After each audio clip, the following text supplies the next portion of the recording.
Hey guys, welcome back to the channel. Hope everybody's having a nice day, having some fun times. Today we continue my Harry Potter review series where I go back and I rewatch the Harry Potter movies after I've not watched them for a while.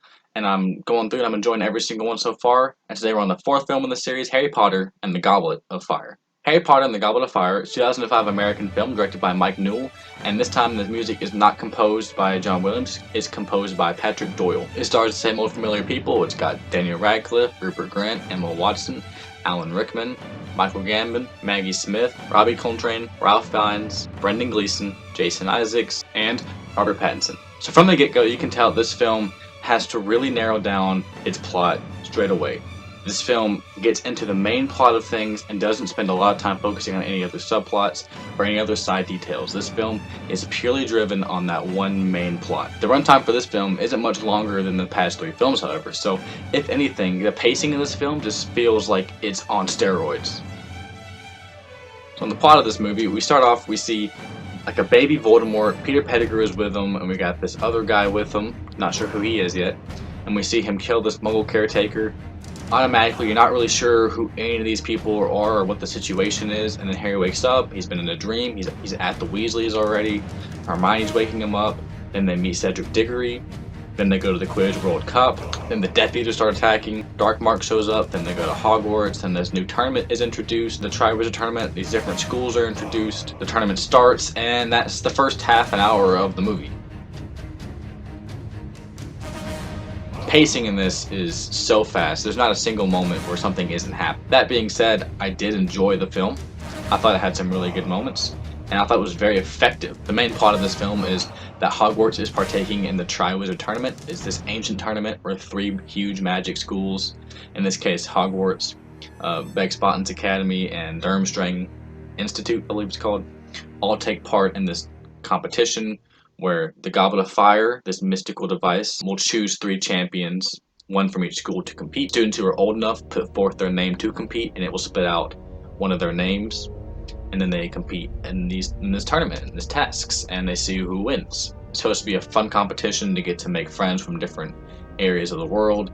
Harry ends up getting dragged into this, becoming the fourth champion. He becomes the second Hogwarts champion. Right off the bat, you'll notice that the color palette in this movie, as I said about Sorcerer's Stone, how that color palette is really bright and really booming, this color palette has been drained of a lot of that color. There's a lot of just really black darks and grays. The music is also a little bit creepier in this. Like I said, it wasn't composed by John Williams.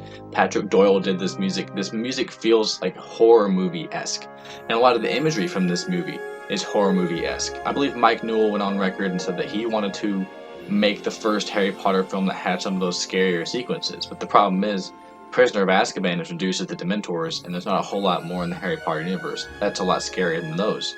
So he had to try to find a way to make this movie scary. It makes the film seem so much different than the other three that came before it. Now, the cinematography is fantastic. There are some gorgeous shots here, but it's all like horror movie-esque. That's not to say that there aren't fun moments in the film. My personal favorite moment in the entire film is that little segment where they're trying to ask people to go to the Yule Ball, a traditional dance that's taken part in the Triwizard Tournament. And it takes a second back from like the darker elements and everything, and it's like, hey, by the way, this is still a movie about teenagers and their struggles and everything. No, Sirius Black, very key part of the Prisoner of Azkaban. In this film, he's mentioned once or twice. He's in a scene once, and then he's not in it anymore. I don't think they even mentioned his name past the first half of the film. He's even in the Goblet of Fire in that book. He's in that book a lot. He becomes a very big, almost parental figure to Harry in the Goblet of Fire, and he's barely in this at all. You almost forget about Sirius in this film until he pops up in the next film, I feel like. We get introduced to Mad-Eye Moody in this film. He is an ex-Auror, aka a dark wizard catcher, and he's becoming the new Defense Against the Dark Arts teacher. He's very weird, he's very aggressive. He shows the students the unforgivable curses, which, let me say real quick, I like the idea that there are curses in the Harry Potter universe that are like against the law to use. It makes everything seem more believable, like there's actually like an order and a system of things. But he shows these students the unforgivable curses, and I do like the effectiveness of this. Harry never exactly knew how Voldemort killed his parents, he just knows that he killed them. And when he sees that curse being used for the first time, that's Harry realizing that's how his parents died. I thought that scene was effective. There are a lot of very effective scenes in this. I'm not going to sit here and say because the pacing is chaotic, the film was bad. The film has very effective, very good moments in it. It has got very emotional moments, got really great action moments. It's really exciting.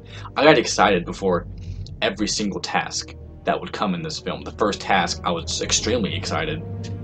For whatever reason. Leading up to that, I wasn't very excited, but then when it was there, I was excited to watch it. Second task, I was excited. Third task, I was excited because I knew it was coming. I do like in this film how you see how ill-equipped Harry is to face off against some of these challenges. You can tell like he's not at the level he needs to be at to compete in a lot of this stuff. But especially for that first task, Harry has no idea how to face that dragon.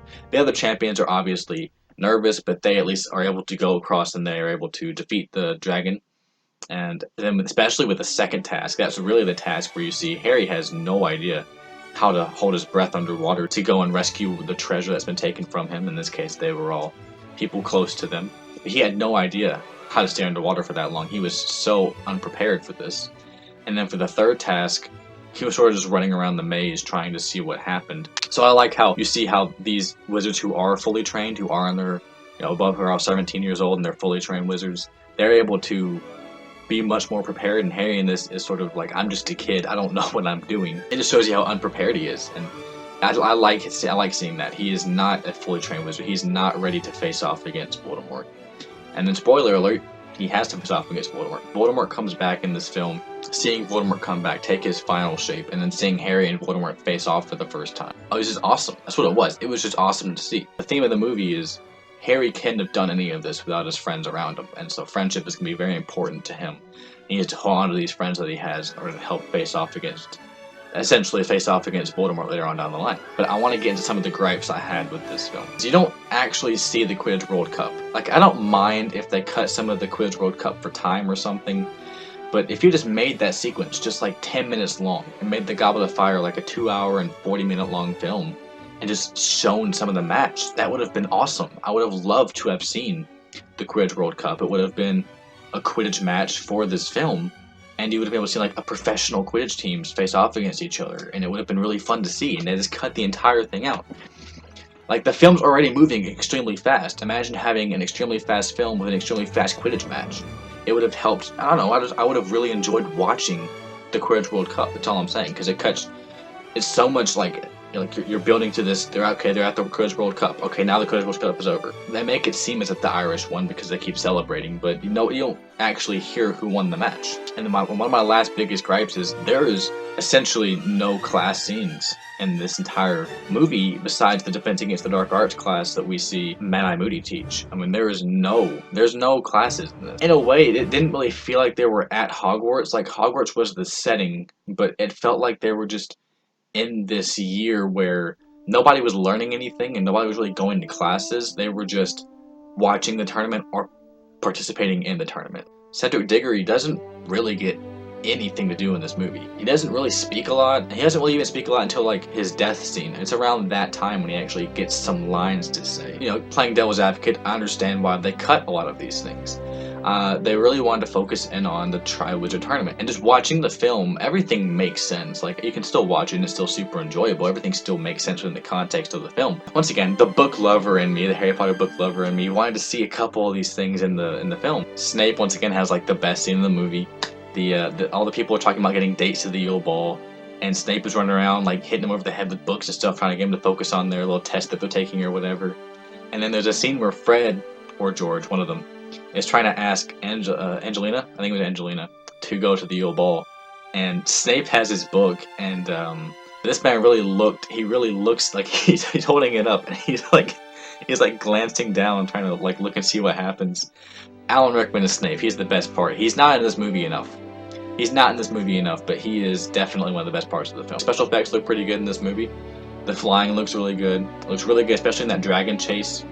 That whole thing is very great looking. All the underwater stuff all looks really good. And the final duel itself was something that we've never seen before, and that looks really, really good. I enjoy the Goblet of Fire. I'm looking forward to watching the rest of the films in the series, finishing this thing out, seeing how well I like the rest of these films. If you haven't checked out my other reviews of past Harry Potter films, I'll put some of them right here. If you haven't seen Goblet of Fire, definitely go check that out, especially if you're a Harry Potter fan. It's very fun. Dark Return, still fun. I don't know, grab some Pepsi or something, just have some fun with it. Make sure you guys staying safe, staying healthy, and I will see you guys later. Bye.